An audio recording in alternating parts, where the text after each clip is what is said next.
खट्टी डकार। पिछले कुछ दिनों से शर्मा परिवार में कमला की खट्टी डकारों ने पूरे परिवार की शांति छीन ली थी। सुबह उठते ही उसकी खट्टी डकारें पूरे घर में गूंजने लगती थी। एक रात जब सब शांति से सो रहे थे तभी अचानक कमला की जोरदार डकार से अजय और नीता की नींद खुल जाती है। अरे ये क्या हुआ, भूकंप आ गया क्या? अरे नहीं, ये तो माँ जी की डकार की आवाज थी। दोनों उठकर आंगन में आकर देखते हैं तो कमला वहां टहल रही होती है। माँ जी, आप इतनी तेज डकार ले रही हो कि अजय को लगा भूकंप आ गया। क्या मतलब है तेरा? मैं क्या जानबूझकर डकार ले रही हूँ? अरे नहीं माँ, ये तो बस। चुप कर, हमेशा बहू की तरफदारी में लगा रहता है। नीता और अजय ने एक दूसरे की तरफ देखा और दोनों अपने कमरे में चले गए। अगली सुबह नीता किचन में चाय बना रही थी, तभी पीछे से अचानक अरे माँ जी, आपकी तबीयत ठीक है ना? पिछले कुछ दिनों से रोज खट्टी डकार मार रही हो। अरे बहू क्या करूं, ये अपने आप आ रही है। अच्छा, अब क्या ये गैस की दिक्कत भी अपनी मर्जी से होने लगी? तो मजाक उड़ा रही है? अगर तेरे साथ ऐसा होता तब तुझे पता चलता। मुझे क्यों होगी गैस? मैं तो अपने खाने पीने पर लगाम लगा के रखती हूँ। क्या मतलब है तेरा? मैं बेलगाम घोड़ी हूँ? नहीं माँ जी, मैंने ऐसा कब कहा? अरे सब समझती हूँ, तेरी एक नजर मेरे खाने पर ही लगी रहती है। तभी बातें करते करते अचानक कमला को एक और खट्टी डकार आ जाती है। अब नीता ने गुस्से में पल्लू से अपना मुंह ढका और बोली, हाय राम माँ जी, इस बार अगर आपकी डकार की वजह से मेरी चाय गिर गई ना तो मैं सच में रो दूंगी। बहू तो इतना ड्रामा क्यों कर रही है? माँ जी, डकार आप ले रही हो लेकिन सिर दर्द मेरा हो रहा है। अगले दिन संडे को सब लोग आंगन में बैठे थे। राम प्रसाद अखबार पढ़ रहा था, अजय मोबाइल चला रहा था और नीता सब्जियां काट रही थी। माहौल शांत था, लेकिन तभी अचानक ये भगवान, ये डकार तो मुझे मार के ही दम लेगी। क्या इतनी गंदी बदबूदार डकार। कमला, तूने क्या नाश्ते में मूली के पराठे खाए थे? मैंने इन डकारों की वजह से नाश्ता करना ही बंद कर दिया है और तुमको मूली के पराठे याद आ रहे हैं। पता नहीं पापा जी, माँ जी को कुछ दिनों से क्या हो गया है। इनको बार बार खट्टी डकारें आ रही हैं। मैं तो इनसे दुखी हो चुकी हूँ। अच्छा बहू, डकार से या अपनी सास से? दोनों से। अरे नहीं नहीं, मैं इन खट्टी डकारों से परेशान हूँ। तभी कमला को एक और जोरदार खट्टी डकार आई, जिसने माहौल को और खराब कर दिया। हे भगवान, ये क्या था? माँ प्लीज अब तो कंट्रोल करो। माँ जी, आपकी डकारों से मेरी सब्जियों में खटास आ जाएगी। अरे तुम सब मेरा मजाक उड़ा रहे हो, मैं खुद कितनी परेशान हूँ। कमला की खट्टी डकारों ने घर के माहौल को गंदा कर दिया। ना कोई चैन से कुछ खा पाता, ना कोई ढंग से बैठ पाता। तभी एक दिन पड़ोस की सविता कमला के घर आकर कहती है, अरे ओ कमला, ये क्या माज रहा है? तेरा घर तो खट्टी बदबू से भरा हुआ है। सविता बहन, तुमने सही पहचाना। कमला की वजह से हमारी जिंदगी अब खट्टी हो गई है। अरे राम प्रसाद भैया, ज्यादा डकार आना सही नहीं होता और तुम लोग इसको हल्के में ना लो। सविता आंटी, अब आप ही कुछ बताओ, हम लोग क्या करें? पूरा घर अब किसी भी हालत में इस समस्या से छुटकारा पाना चाहता था, इसलिए सबसे पहले घरेलू नुस्खे अपनाने की योजना बनाई गई। मैंने बहुत से ऐसे घरेलू नुस्खे सुने हैं जिससे कमला की डकार वाली दिक्कत खत्म हो सकती है। अरे तो बताना, मैं कब से इनसे परेशान हूँ और तुम सब हो कि मेरा मजाक बनाने में लगे हो। देखो तो इस कमला को मुंह से डकार मारे बिना चैन नहीं आ रहा, लेकिन इसकी बकवास में कोई कमी नहीं आई। एक बार सही हो जाने दो। तुम सबको मजा ना चखाया तो मेरा नाम भी कमला नहीं। रहने दीजिए पापा जी, वरना सबका गुस्सा माँ जी मेरे ऊपर ही निकालेंगी।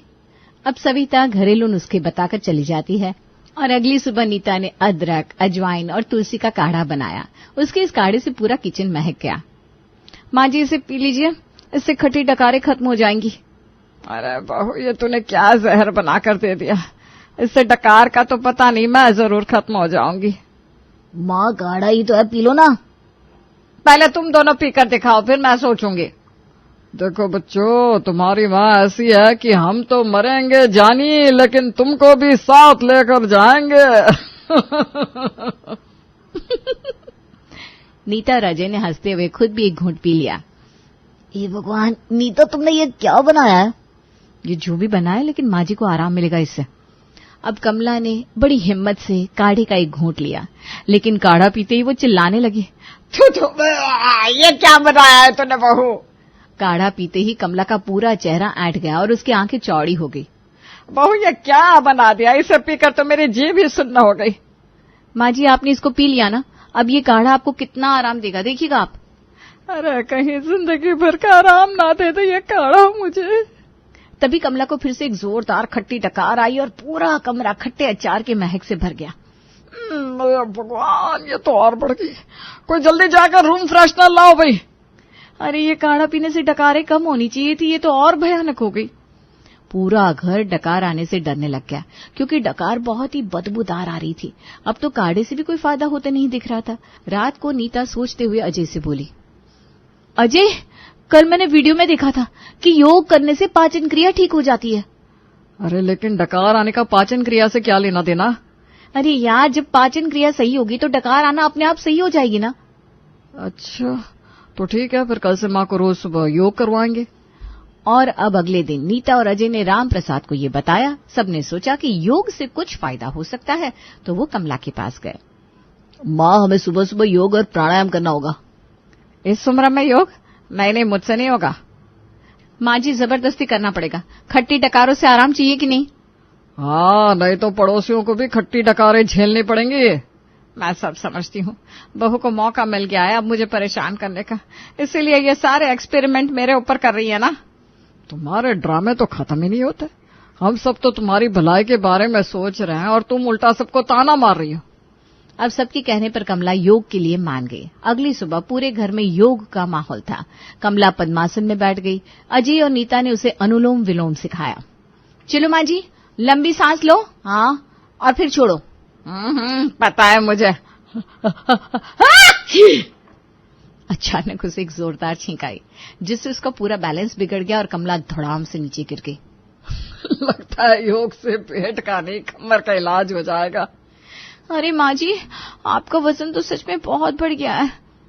अब कुछ दिन कमला को सब ऐसे ही योग करवाने लगे, जिससे उसे थोड़ा फायदा हुआ। एक दिन योग करते हुए, बस अब मैं और नहीं कर सकती, मेरे कमर में बहुत दर्द हो रहा है।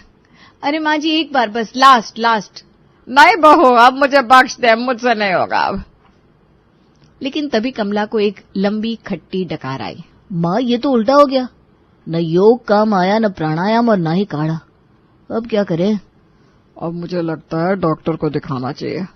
हाँ, पापा जी सही कह रहे हैं। अब परिवार पूरी तरह परेशान हो चुका था।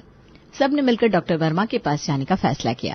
सब उनके क्लिनिक पहुंच गए। डॉक्टर ने चेक करके कहा, अरे भाभी जी, ये खट्टी डकारें तो मोहल्ले में आपकी पहचान बन गई है।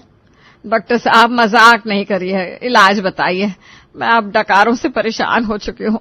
ठीक है, परेशान मत हो।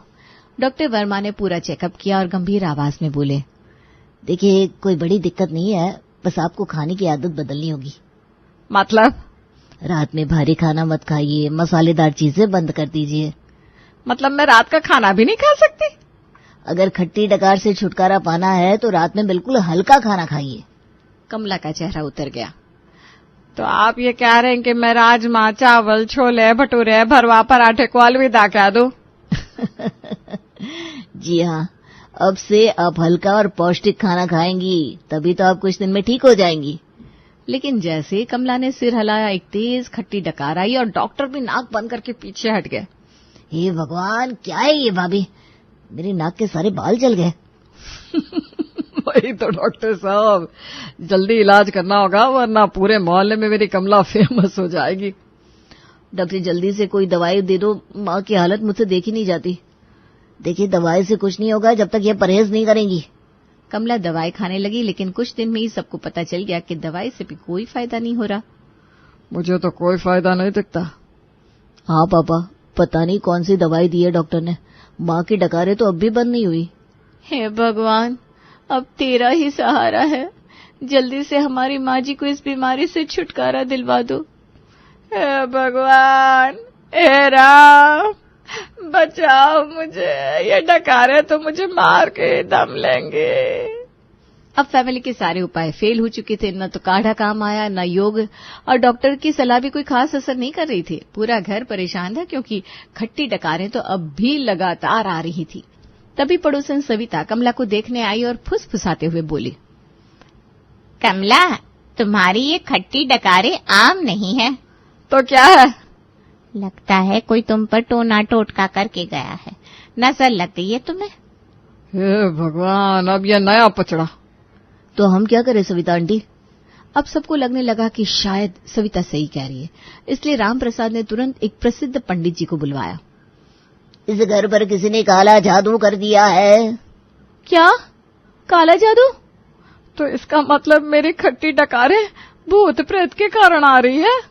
जी बिल्कुल, किसी को तुम्हारी खुशहाल जिंदगी से जलन हो गई है। कौन होगा ऐसा? शायद पड़ोसी पांडे जी या फिर दूर के रिश्तेदार। वो लोग हमेशा हमसे जलते हैं। पापा, जलन उनकी तरफ से नहीं, हमारी तरफ से होनी चाहिए। उनके पास तो पहले से सब कुछ है। पंडित जी ने घर के कोनों में मंत्र पढ़े, हवन करवाया और सारी पूजा करने के बाद कहा, अब इस परेशानी से छुटकारा पाने के लिए विशेष पूजा करनी होगी, जिसमें 5100 रुपया लगेंगे। इतनी महंगी पूजा? लगता है पंडित जी 5 स्टार वाली पूजा करेंगे। उधर कमला की खट्टी डकारे रुकने का नाम नहीं ले रही थी, तो पूजा करवाई गई। पूरा घर धुएं से भर गया। किसी की आंखों में पानी आ रहा था, कोई खांस रहा था और फिर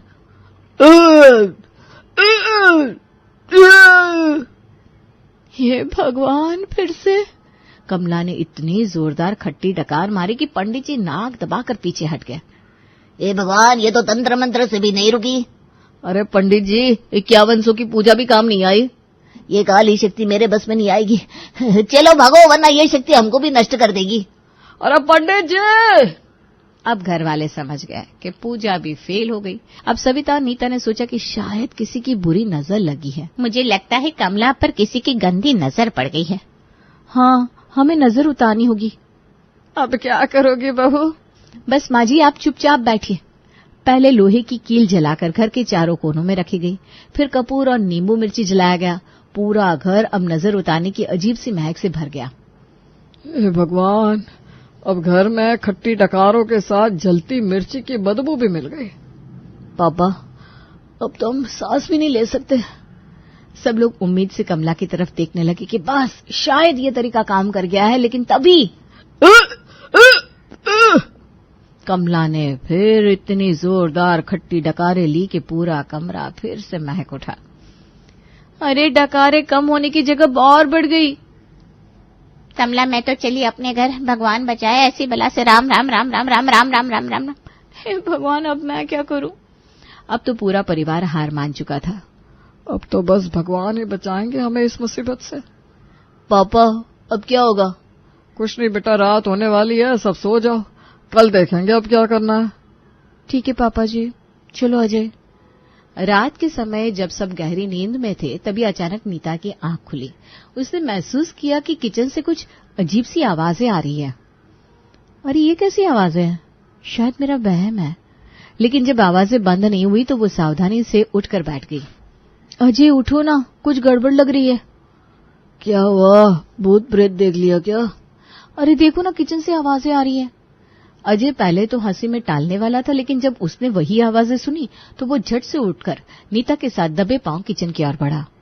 नीता, शांत रहना, धीरे से चलो, किचन में चलकर देखते हैं माजरा क्या है। हाँ ठीक है। दोनों दबे पांव किचन की ओर गए। जैसे ही अजय ने दरवाजा खोला और जो देखा, दोनों की आंखें फटी की फटी रह गई। माँ जी, आप इस वक्त यहाँ? कमला किचन में बैठी हुई थी और रात के बचे हुए खाने पर टूट पड़ी थी। रोटी के साथ अचार, चावल, ढेर सारा घी, दाल में मसालेदार तड़का और ऊपर से पापड़। इतना ही नहीं, मिठाई का डिब्बा भी खुला पड़ा था। माँ जी, ये क्या कर रही हैं आप? माँ, तो यही वजह है आपकी खट्टी डकार की। आप रोज रात में छुपकर खाना खाती हैं। कमला ने एकदम घबराकर मुंह में भरा खाना जल्दी जल्दी निगला और फिर शर्माते हुए बोली, अरे वो थोड़ा सा भूख लगी थी तो सोचा हल्का फुल्का कुछ खा लूं। हल्का फुल्का?